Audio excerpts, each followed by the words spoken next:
ఇది చేప కడుపు నుంచి వస్తుందంట ఇచ్చిన. ఇప్పుడు మా అమ్మ చిన్న కర్రీని ప్రిపేర్ చేస్తుంది. ఇందులోకి ఆయిల్ వేసుకోవాలి ఫస్ట్. ఇప్పుడు ఇందులోకి కొన్ని ధనియాలు తీసుకోవాలి. ఆయిల్ వేడయ్యాక ఇలా ధనియాలు తీసుకోవాలి. ఇప్పుడు కట్ చేసిన కొన్ని ఆనియన్స్ తీసుకోవాలి. ఇప్పుడు బండపు అంటారు మా సైడ్. దీనిలోకి కట్ చేసిన ఆనియన్స్ తీసుకోవాలి. రెండు దంచిన ఉల్లిపాయలు వేసి కూడా తీసుకోవాలి. ఇందులోకి జీలకర్ర కూడా తీసుకోవాలి. జీలకర్ర వేసింది మా అమ్మ. మెంతులు కూడా వేసుకోవాలి. ఇప్పుడు బండపు తీసుకోవాలి. ఇందులోకి ఇలా బ్రౌన్ కలర్ రెండు దంచిన పౌడర్స్ వేసుకోవాలి. వేయించిన ధనియాలు, జీలకర్ర, మెంతులు కూడా వేస్తున్నాము. ఇప్పుడు ఇది చెన అంటారు, జిమ్మల చెన, చేప చెన. ఇప్పుడు పసుపు వేసుకోవాలి. ఇప్పుడు ఆ చెన వేసి ఇలా కలుపుకోవాలి.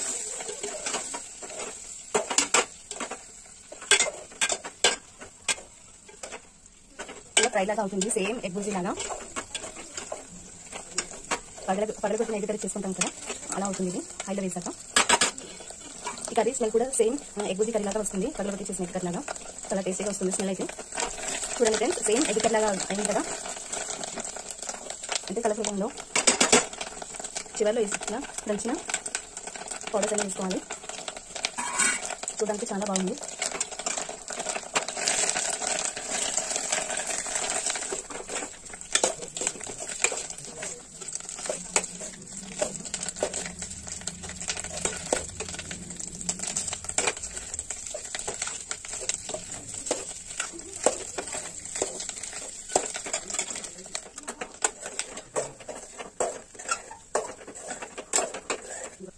ఇందులోకి సరిపడా కారం తీసుకోవాలి. కారం వేసాక ఇలా కలుపుకోవాలి. ఇప్పుడు సాల్ట్ తీసుకోవాలి. ఇందులోకి ఎక్కువ వేసుకోకూడదండి, మళ్ళీ తినలేము దీన్ని, తగినంత తీసుకోవాలి. ఇలా చిల్లీ పౌడర్ సాల్ట్ వేసుకున్నాక మళ్ళీ ఒకసారి మంచిగా కలుపుకోవాలి. ఇందులో అయితే సాల్ట్ తెగస్తే ఎక్కువ వేసుకోకూడదండి, అసలు తినలేము. తక్కువ మళ్ళీ వేసుకోవాలి, కానీ ఒకేసారి ఎక్కువ వేసుకోకూడదు. మరి మా అమ్మ అయితే సైడ్ కొంచెం తీసింది నాకైతే అమ్మ అది మా బావ ఇచ్చేస్తాడంట. అది ఎలా టేస్ట్ అయిందో చెప్పమని.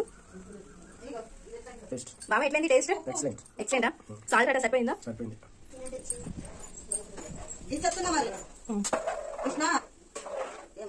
బావా